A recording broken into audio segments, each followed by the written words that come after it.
หลังจากผ่านท้ายโรงพยาบาลนี่ละเดี๋ยวผ่านท้ายโรงพยาบาลนี่รักษาบัตรทุกข้อแต่บ้าน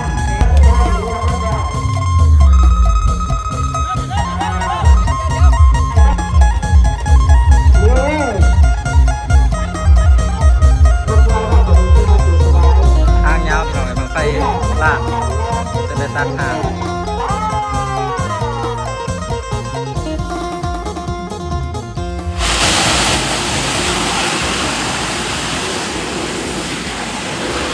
งานโรงเรียนครับ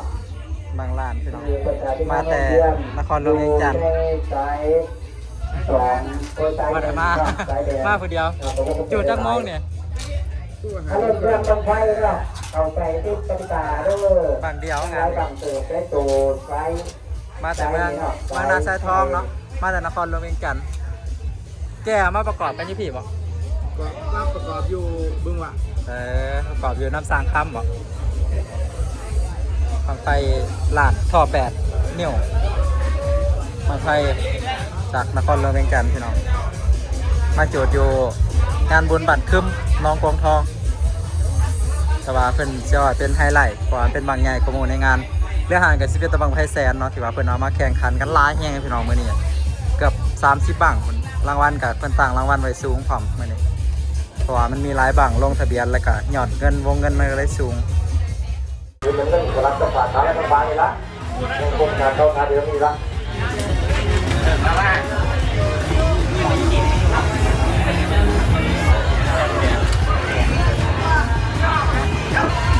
220 พัน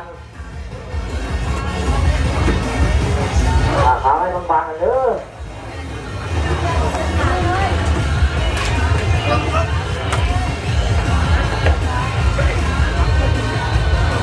ฝาเท้าให้บางๆเลย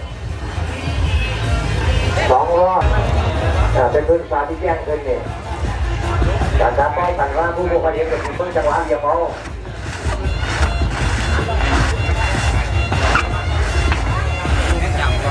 แต่อย่างแรก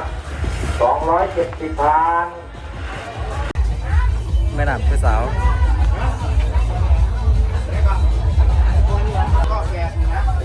พันไปเปลี่ยนมือหน้าไปเลยเปลี่ยนมือจับไป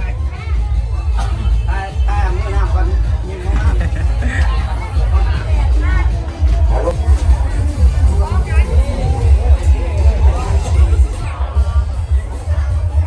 มือนแล้วแม่ปล่อยก็มันไปอีก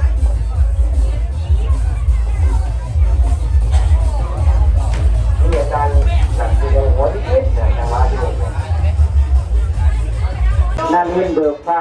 3 เตาแล้วก็ยังทำงานเพื่อลอยกุ้งแต่แก้วป่าพาพามแต่ถ้าคดีนะตามกติกาดีกรณีคือว่าเนาะมันจะมีกินชุกหยิบซ้ำที่ว่าที่งานกับกิจพิษนอกจากหากว่าจะไปเพื่อนบ้านเพื่อนมีโจทย์กับโจทย์อยู่ในสนามที่เป็นแบบใจว่าให้ก็ตอบขึ้นได้มือน้ำผู้สาวพี่น้องไปบ้านนี่คือ10 ปีพี่น้องมือน้ำงามสายไงนะบ้านก็ได้ที่ไม่ขั้นตอบจุดอร่อยการทุกอย่างก็จะจำเป็นเกิดรองเด้อมีรุ่นจากงานฝ่าเบิกเกียรติอันลาหน่อยไม่ใช่เหตุคนใจจงสื่อขึ้นสูงลงตาซาทำเวลาได้หลายๆน่ะขอที่งานจุงเติบดีตัวแรกจัดด้วยอาจารย์มือน้ำประจำค่ายเลยป่ะก็จะเกินดีใช่หรอยังมืออาชีพเลยเขาเบิ่งจังไดบอกเวลาเขาคัดไปเขาเบิ่งจังไดร้องบังทุกท่ายให้คำตอบมาบอกว่าคัดจะมันขาวมันบอก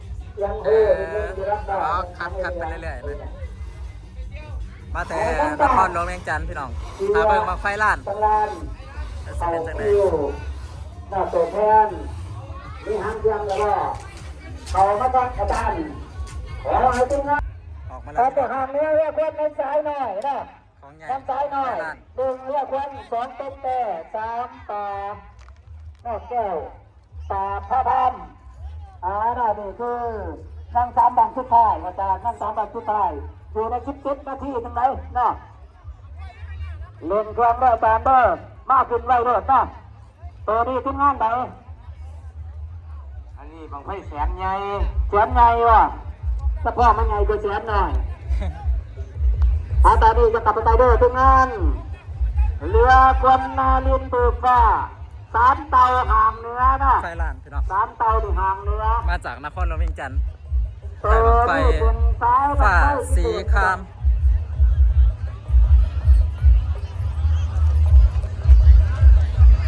ถ้าเป็นเรือจากสายหนึ่งมันได้เด้อเรือเป็นสายหนึ่งมันกันเด้อตามเด้อไปเสียวัน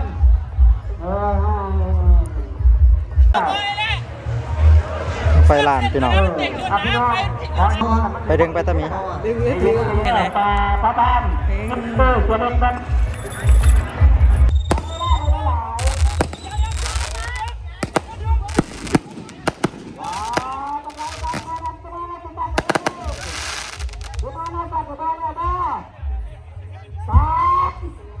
ทางนั้นสิจุดบังไฟทางนี้สิเอาบังไฟขึ้น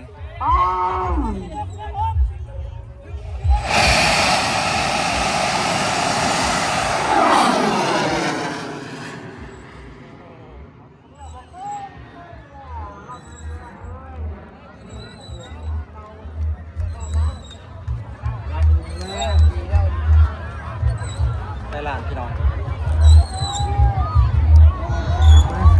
ตัวให้บักไปเด้อเป็นกระดาษห้องไก่แม่แต่ตาดูจะเรียกว่าเป็นเด้อเรียกทับใจแล้วนะเด้อต้องไปบ้าน อ้าวคือลงจังสั่นวันนี้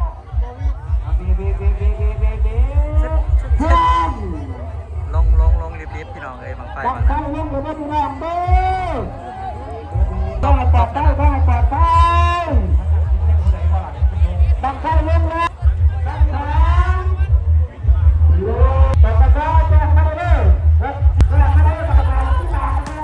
บางแง่เอาขึ้นยากพี่น้องเพราะว่าฐานจุดมันบ่สูง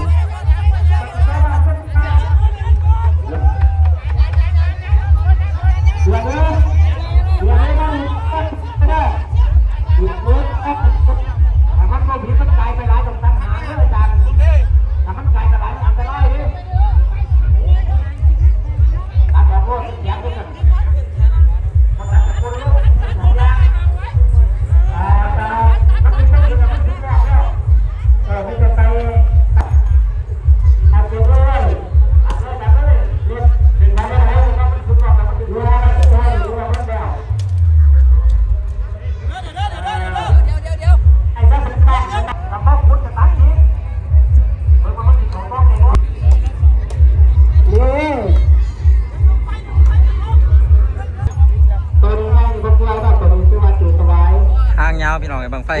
ลากจนได้ตัดหางเพราะว่ามันบ่วิดมันเอาขึ้นบ่ได้เพิ่นก็เลยตัดหางออกประมาณแขนหนึ่งถือว่าเป็นไฮไลท์ของงานพี่น้องสำหรับบังไฟลานบางนี้ขนาดพอ8 นิ้วจุดอยู่ที่บ้านคึมสว่างพี่น้องกลุ่มน้องกวางทองเมืองสองคอนแขวงสวรรณเขตสำหรับบังไฟมันเป็นบังไฟมาจากนครหลวงเวียงจันทร์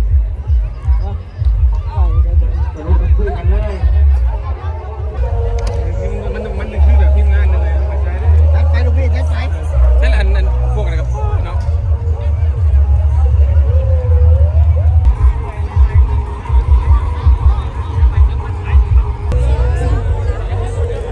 ไงบางทีพี่น้องขยับออกไกลๆเด้อขยับออกไกลๆอย่าประมาท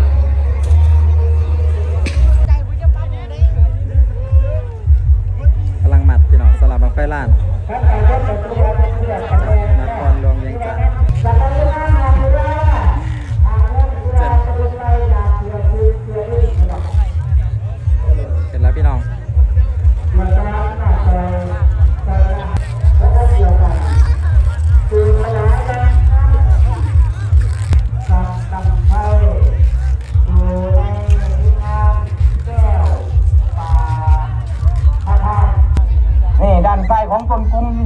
ปุ่มนี่ขึ้นไปดีๆเราไปต่อขาเจ้าของซื้อ คนมาถามเบิ่งบังไฟหลานร้ายขนาดพี่น้องเลยเต็มหนาฐานเลยบัดเพราะมันเป็นไฮไลท์ของงานเป็นบังสุดท้าย งานเสียดายมาก คนก็เลยมาห่มเบิ่งลายโง่ว่าลายสำหรับเบิ่งมุมกว้าง ๆลง พี่น้ ไป อง จะเดินขวาลงนิดเด้อลงบ่ไกลดอก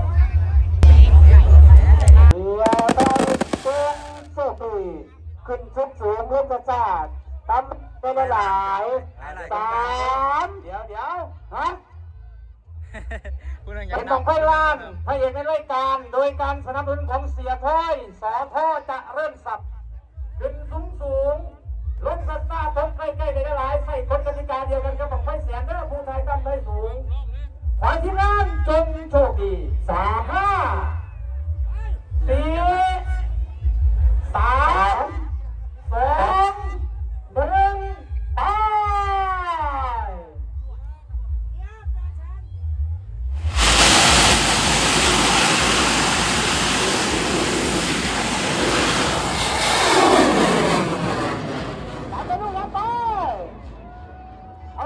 ไปขึ้นปันของไฟทอ2 ไปจากนครหลวงเวียงจันทร์พี่น้อง นี่เลย ขึ้นงามขนาด โอ้ยกันว่าตัดหางต้องขึ้นดีปันนี่ บังไฟตันหาง โอ้หมุนลุยเด้อเฮ้ยขอเสียงมัน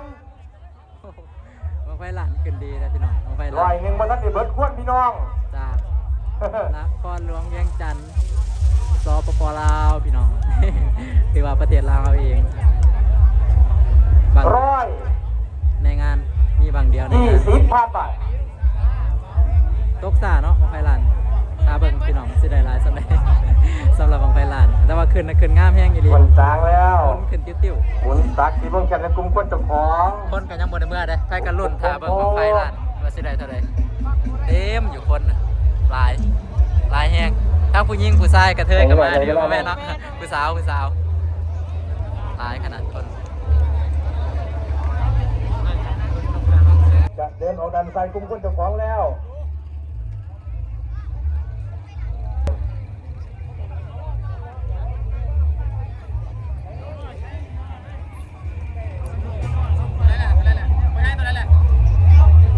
170,000 ไป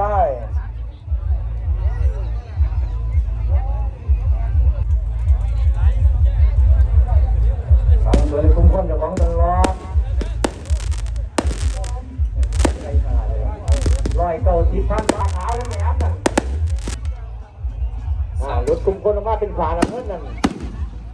อ๋อเห็นแล้วพี่น้องบังไฟหลาน 244,000 บาท ลองไฟหลาน จะเ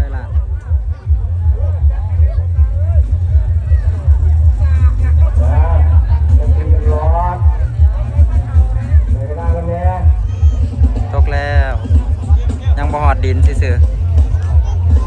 คาคิเมะ ตรงสูงแล้วเลย230,000 ไป ๆบางควัน ถึงข้างลดระดับตึ้งตกเป็นที่เรียบร้อยครับฝั่งไฟล้านของท่านเสียถ้อยสอท่อยจะเล่นกันครับ245